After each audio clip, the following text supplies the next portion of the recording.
Egyptologist Dr. Rhonda Bali, PhD from Yale, she states, quote, "In the scene he impregnates the queen who was a married lady, not the goddess Isis. To conclude, the woman impregnated was neither the goddess Isis or a virgin, but the queen who had been married to the king for a while. The scene shows a divine birth with the aid of the 7 Hathors, or cows, that were the hippo goddess and the Maskenet, the frog goddess." Scholars disagree with Zeitgeist. So who was this Gerald Massey that Zeitgeist cites anyway? Gerald Massey was a practicing druid. In fact, Massey was elected chosen chief of the most ancient order of druids from 1880 through 1906, so he was a chief druid. The ancient historian Tacitus tells us this about the druids, quote, "Deemed it indeed a duty to cover their altars with the blood of the captives and to consult their deities through human entrails," unquote. Yes, Massey seems like a great source. In fact, most of Zeitgeist sources have interesting backgrounds.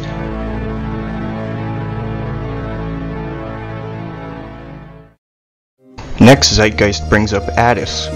Again, December 25th is irrelevant to origins. Zeus ejaculated on a mountain, and from this arises a wild creature named Aegisthus. No one liked this repulsive Aegisthus, so he gets put to sleep. While he is asleep, Dionysus ties a rope around his genitals, ties the other end of the rope to a tree. From the resulting blood, an almond seed springs up, and then a long time thereafter, Nana picks some fruit and the almond, and puts it on her lap, and then it disappears, upon which she finds herself pregnant with Attis. So in short, Attis was conceived from an almond seed which fell from a tree as a result of Aegisthus's blood, who was made from Zeus's sperm hitting a mountain. No texts make the claim that Nana was a virgin. Parallel to Christianity? No way. More desperate exaggeration. Crucified, dead for 3 days, and resurrected? Not even close. In one story, Attis is getting married. Then Aegisthus shows up at the wedding. He is angry. The bride dies. Attis then gets upset, falls under a pine tree, and then he removes his own genitalia and dies. Aegisthus, witnessing this, feels sad and asks Zeus to do something about it. Zeus decides to preserve Attis. His hair continues to grow, and his little finger moves continuously. Is this a crucifixion, 3-day death and resurrection? Not at all. To claim this would be disingenuous to the viewer.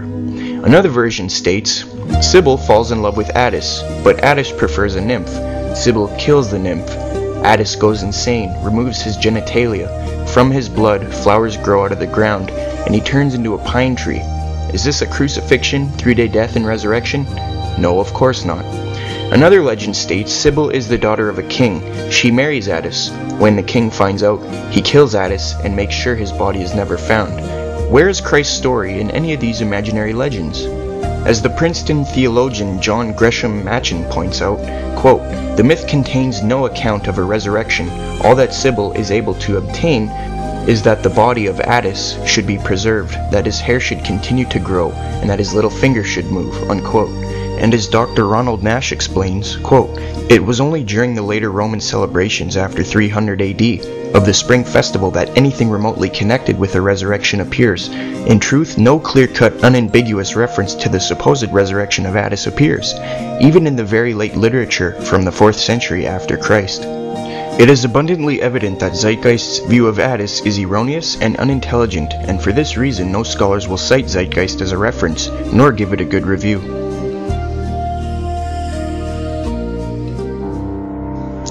They bring up Krishna. Krishna was the 8th son of Princess Devaki. In regard to Krishna's supposed similar virgin birth, I contacted the distinguished Professor Vasudha Narayana, PhD, University of Bombay. I gave her an excerpt from the book The Christ Conspiracy and the book Sons of God. She said, quote, "I've never heard of Krishna being born of a virgin, either through Sanskrit or vernacular texts, or even folklore, and born on December 25th? Wow. The texts say explicitly he was born on the 8th day of the waning moon, in the month that now comes approximately between August 15th and September 14th, and to the best of my knowledge, his father was not a carpenter, more like a prince. I can't imagine why people would sit back and cook up all these conspiracies. I have no clue who Acharya S is. Acharya simply means teacher, and is frequently used for a male teacher," unquote. As Dr. Edwin M. Yamauchi states, quote, "Krishna was born to a mother who already had 7 previous sons, as even his followers concede," unquote. so no, he was not born of a virgin as Zeitgeist claims. In regard to the Star in the East claim, it comes from one sentence in Graves' 16 Crucified Saviors, chapter 6. It reads, quote, "In the history of the Hindus, Savior Krishna, we are told that as soon as Narad, who having heard of his fame, had examined the stars, he declared him to be from God," unquote.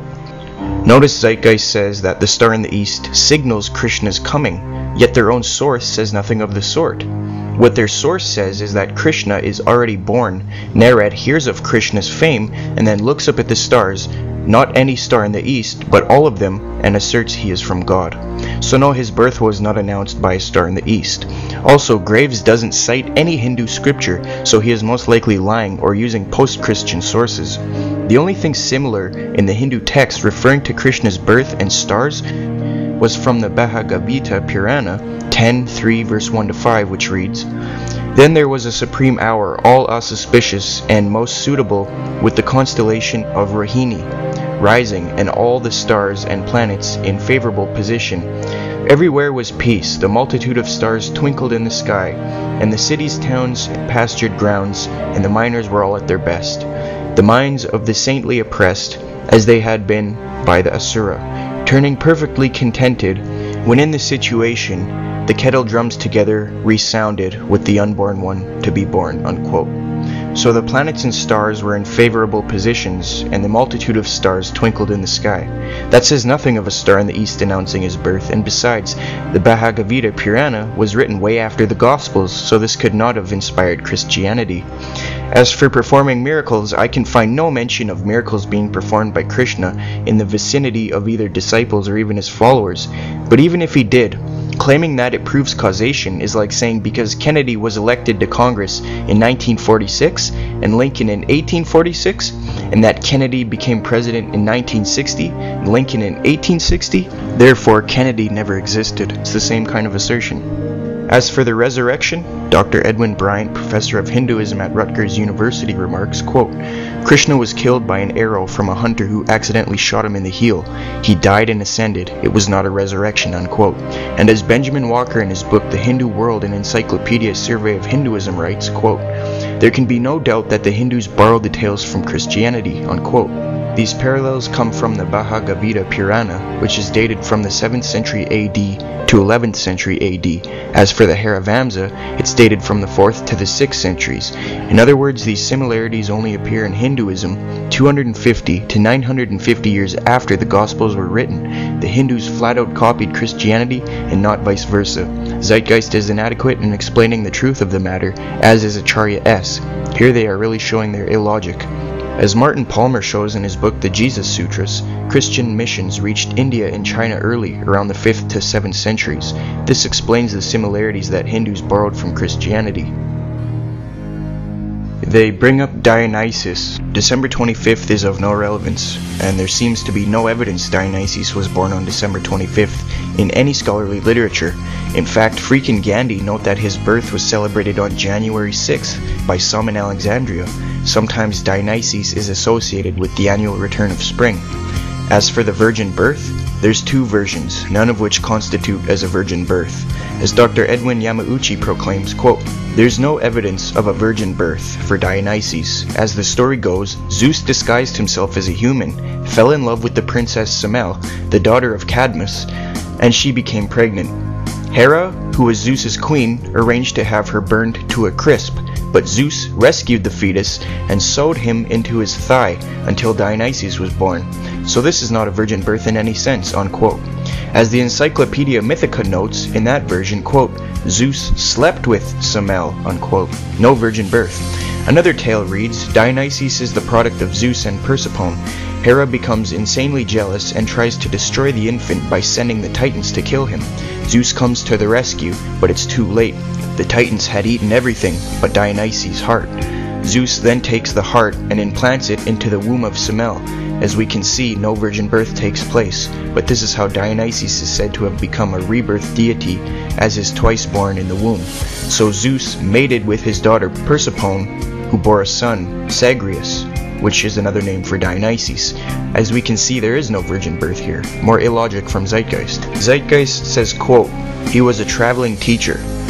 Well, the story does have Dionysus traveling around Arabia, Persia, and Greece, spreading his rights and delivering judgments as needed on those who defy him.